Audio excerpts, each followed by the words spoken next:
Saya langsung ke saran aja ya. Iya nih. Pendekatan dan jenis penelitian. Tegaskan pendekatan yang digunakan. Misalnya penelitian ini menggunakan pendekatan kualitatif karena bertujuan untuk memahami secara mendalam pelaksanaan program NLA sebagai fenomena program kebahasaan nonformal dalam konteks alamiah. Kemudian pilih rancangan yang tepat. Rancangannya berarti studi kasus evaluatif berbasis model CIPP.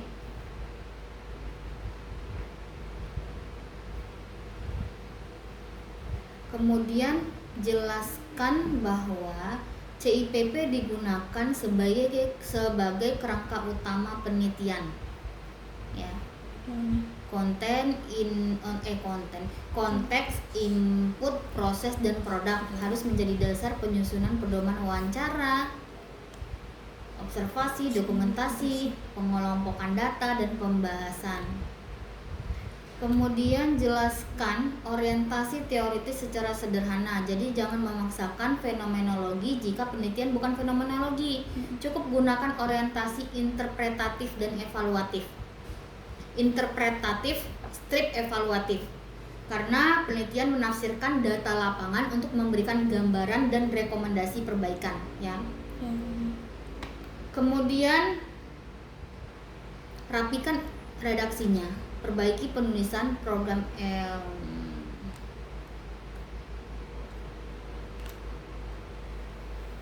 apa itu? Bentar. Peneliti belum dijelaskan ya. Jadi di sini hanya menyebutkan bahwa peneliti berperan sebagai instrumen pertama. Tapi belum ditegaskan bahwa pedoman wawancara, lembar observasi dan pedoman dokumentasi berfungsi sebagai instrumen pendukung. Nah, dalam penelitian kuantitatif ini penting ya untuk mengamati, bertanya dan mencatat untuk menafsirkan fenomena. Nah, nanti ditambahkan.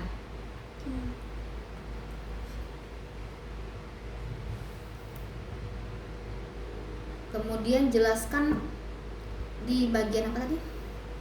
Kehadiran peneliti. Jelaskan jelaskan peran peneliti sebagai pengamat partisipan pasif secara operasional.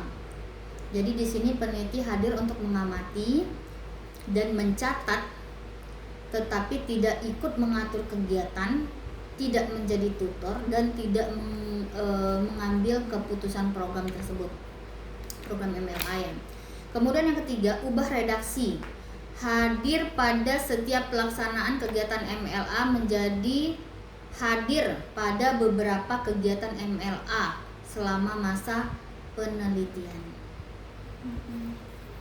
Atau melakukan observasi secara bertahap sesuai dengan jadwal kegiatan MLA. Nah, boleh juga. Kemudian yang keempat, jelaskan interaksi dengan informan. Sebutkan bahwa peneliti melakukan wawancara dengan pengurus HMPS, tutor, ya, itu wawancara harus dilakukan nanti pengurus HMPS, tutor, peserta, dosen pembina dan pihak yang relevan ya. Kemudian yang tambahkan penjelasan etika penelitian, misalnya meminta izin, menjelaskan tujuan penelitian, menjaga kerahasiaan informan, kemudian tidak mengganggu kegiatan, dan juga mencatat data sesuai kenyataan. Kemudian yang keenam, hubungkan kehadiran peneliti dengan model CIPP agar jelas bahwasanya observasi, wawancara, dokumentasi itu diarahkan untuk menggali aspek konteks, input, proses dan produk. Ya. Berarti yang kehadiran peneliti ini pakai nomor sebentar. Enggak usah pakai nomor. Catatan per paragraf. Per paragraf aja.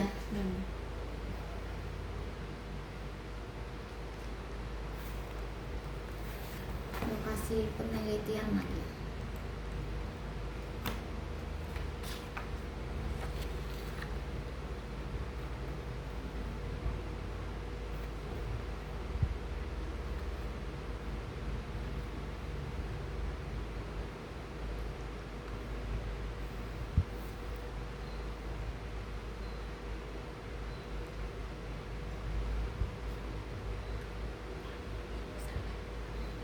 Telepon.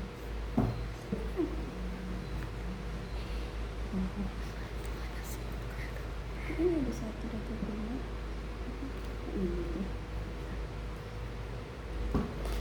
Nggak bisa.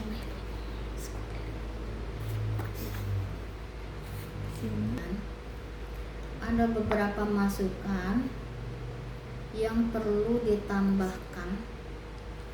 Yang pertama itu sebutkan lokasinya secara lengkap. Misalnya nama program studi,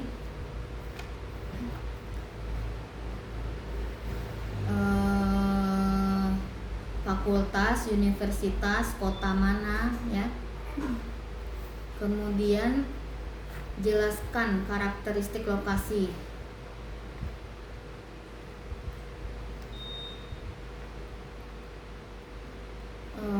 Terutama sebagai lingkungan akademik yang menyelenggarakan program MLA melalui HMPS ya. Kemudian yang ketiga itu apa keunikan lokasi? Misalnya buat keunikan lokasi, misalnya MLA ini merupakan program pembinaan bahasa non formal, memiliki tujuan membentuk bi'ah lughawiyah, tetapi menghadapi kendala partisipasi, konsistensi kegiatan dan evaluasi hasil program. Ya. Kemudian tambahkan prosedur memasuki lokasi penelitian, izin penelitian, komunikasi dengan prodi atau HMPS, kemudian penjelasan tujuan penelitian dan pelaksanaan observasi. Kemudian yang terakhir, hubungkan lokasi dengan kebutuhan data CIPP. Nah, di sini jelaskan bahwa lokasi ini memungkinkan peneliti untuk memperoleh data tentang konteks, input, proses, dan produk.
Nah, kemudian untuk apa lagi tadi?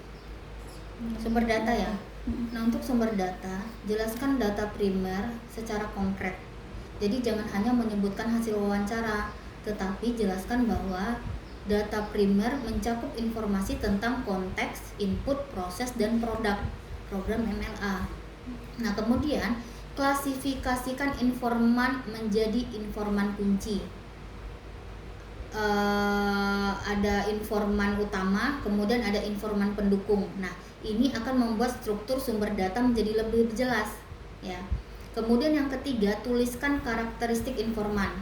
Nah, informan ini harus dipilih berdasarkan keterlibatan, pengetahuan, pengalaman, dan hubungan langsung dengan program MLA. Nah, itu harus dituliskan karakteristiknya apa saja. Nah, kemudian yang keempat, gunakan purposive sampling sebagai teknik utama. Snowball sampling boleh ditambahkan ya sebagai teknik pendukung apabila diperlukan untuk menemukan informasi tambahan, boleh menggunakan snowball, tapi gunakan purposive sampling sebagai teknik utama untuk untuk sumber datanya ya. Nah, kemudian kemudian jelaskan bahwa jumlah informan ini bersifat fleksibel dan ditentukan berdasarkan kecukupan informasi, bukan generalisasi statistik. Kemudian yang keenam, rinci data sekunder dan dokumen yang akan digunakan ya. Kemudian selanjutnya buat tabel sumber data agar lebih mudah dibaca. Misalnya data primer, sumber datanya siapa aja. Kalau data primer itu ketua prodi PBA atau dosen pembina atau pengurus HMPS PBA, penanggung jawab MLA, tutor, instruktur, mahasiswa peserta aktif, mahasiswa kurang aktif, masukkan juga informan lain yang relevan. Kemudian teknik wawancaranya menggunakan apa? Wawancara dan observasi. Nah, keterangannya apa? Data langsung mengenai konteks input, proses, dan produk. Nah, kemudian yang kedua itu tabelnya adalah data sekunder. Program siapa saja sumber datanya? Program kerja HMPS, jadwal kegiatan, daftar hadir peserta, materi kegiatan, dokumentasi kegiatan, laporan kegiatan, arsip-arsipnya ya, visi misi prodi, buku, jurnal, penelitian terdahulu. Nah, teknik pengolahan data ini pasti pakai menggunakan dokumentasi kan. Nah, keterangannya apa? Data pendukung untuk memperkuat hasil wawancara dan observasi.